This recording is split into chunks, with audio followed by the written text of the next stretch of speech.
Hello, അപ്പോൾ ഇന്ന് ഞാൻ കൊട്ടിയൂർ വിശേഷങ്ങളുമായിട്ടാണ് വന്നിരിക്കുന്നത്. ഞാൻ കൊട്ടിയൂർ പോയിട്ടുണ്ടായിരുന്നു.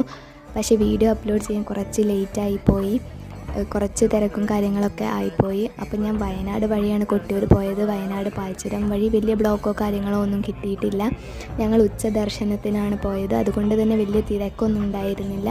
എന്നാലും തിരക്കുണ്ടായിരുന്നു, ആ വീഡിയോ കാണുമ്പോൾ നമുക്ക് മനസ്സിലാക്കാം. അതുപോലെ തന്നെ നല്ല മഴയും മഞ്ഞും ഒക്കെ ഉണ്ടായിരുന്നു. പിന്നെ അവിടെ നമ്മൾ തൊഴാൻ പോകുമ്പോൾ ആ പുഴയിൽ മുങ്ങിക്കുളിച്ച് ഈറനോടെ വേണം പോകണം എന്നാണ് അവിടുത്തെ ആചാരം. അതുപോലെ അവിടുത്തെ ഓരോ കല്ലിനും ഓരോ പ്രത്യേകതകളാണ്. ഒരു കല്ല് ഭസ്മം, അതായത് ശിവൻ്റേത്; ഒരു കല്ല് കുങ്കുമം, അതായത് ദേവിയുടേത്; ഒരു കല്ല് ചന്ദനം, വിഷ്ണുവിൻ്റേത്. അവിടുത്തെ ഓരോ കല്ലിനും ഓരോ പ്രത്യേകതകളുണ്ട്. അതുപോലെ തന്നെ ഞാൻ നിങ്ങൾക്ക് മുമ്പിൽ ഇതുപോലെ ഓരോ അടിപൊളി വീഡിയോയുമായി വരുന്നതായിരിക്കും. നിങ്ങൾ ഇതുവരെ എൻ്റെ ചാനൽ സബ്സ്ക്രൈബ് ചെയ്തിട്ടില്ലെങ്കിൽ സബ്സ്ക്രൈബ് ചെയ്യുക, ലൈക്ക് ചെയ്യുക, ഷെയർ ചെയ്യുക.